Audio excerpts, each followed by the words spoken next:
management, system design, and strategy. So I start by saying it's in our nature to seek understanding of our surroundings. A business will, of course, seek to understand their environment, and then they will determine a strategy, and that will be called their business model. So once they have their business model, performance management becomes important. So they are monitoring progress, and they have the correct tools to promote efficiency in moving towards their goals. We need tools that makes us more efficient. So they want to create a strategy. To create a strategy, they will need to think about, well, what they are capable of, and then what resources they have. And so performance management will encourage innovation and change towards the set targets they have. They work backwards from the goals they set. And of course, it will be chopping and changing as the environment changes. So I said, key idea, knowing what we have and where we're going. And I talk about how managers, of course, they make a lot of decisions about which direction they will take next and what targets they set and the strategies they apply. And of course, it's not always the same in different cultures either. So I have this quote: a company can have a world-class system in place, but it's only as effective as the managers who implement it. Of course, it's so complex. Just the day-to-day interactions they will have, how they choose to do things, personality and all that becomes a factor as well. So they will know exactly where is the best area to focus on. Depending on the level of experience, they would make different decisions, of course, and that would be influenced by, like I said, culture, strategy, and different ideas about what they think is best. But they will have systems, and Ashby's law of requisite variety, it talks about how any system which is put in place should be nuanced enough in nuanced enough in design to cope with the variety of problems it must solve. So any system is designed to solve problems. So if it is a successful system, it will be nuanced enough in how it's designed that it will be able to cope with the challenges of the environment it's in. And if it's not, then it will fail. So that's important that they have the right strategies and systems that are robust enough to just cope with the problems and then hopefully thrive. And if it does not thrive, then it will die out. So I like this idea of like Darwinism in business, where it's about survival, and systems and tools then also would factor into that concept. Like, well, if it is not strong and robust enough, then it will fail. So systems can be changed, and the systems which are chosen are important. So I talk about management tools and the cyclical nature of performance management. Plan, manage, review, reward, renew. And how do we plan?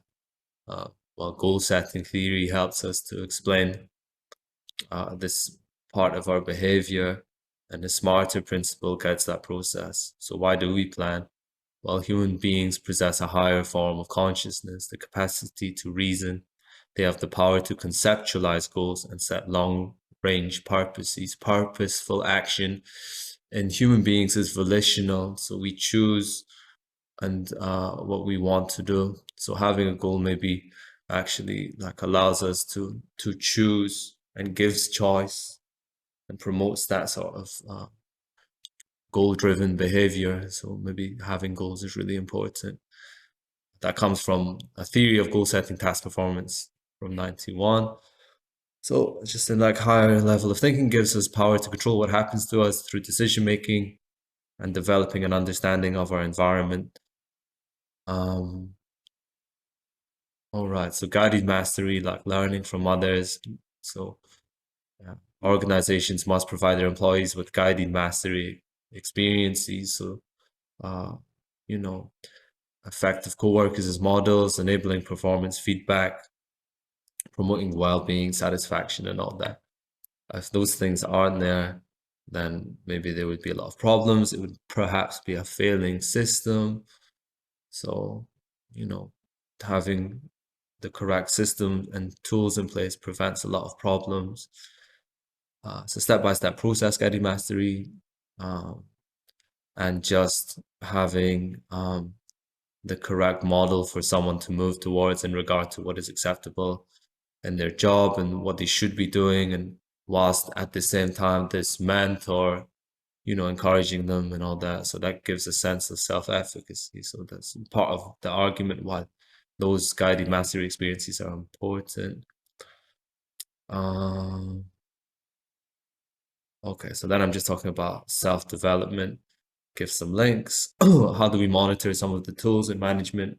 SWOT, PESTO, so identifying internal and external threats can help to make us more aware of the business environment and all that.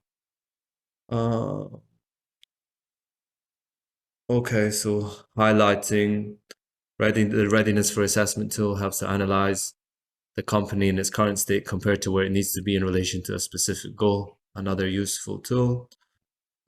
Here's a link to it. Specific measurable tool.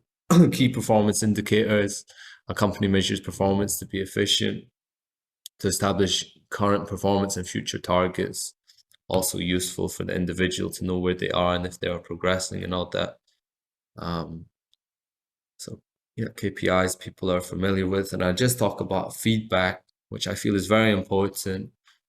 So it can be damaging, and context-dependent models should be used, and the process well thought out. This will affect morale. What is the subtext you wish to convey? So then I talk about, of course, attitudes that embody that. Oh, sorry, those attitudes that embody that which encourages the Pygmalion effect are those which conversely are in line with the Golem effect. So are you thinking about setting high expectations and have, like positive attitude towards your employee or student or someone you're coaching, like their ability to have a positive attitude? This person can do well, they will be great if you just do this and this. Or you just think, I don't even care, just get the work done. Like you could not care less. It's not making anyone feel any good. So yeah, that's those two things.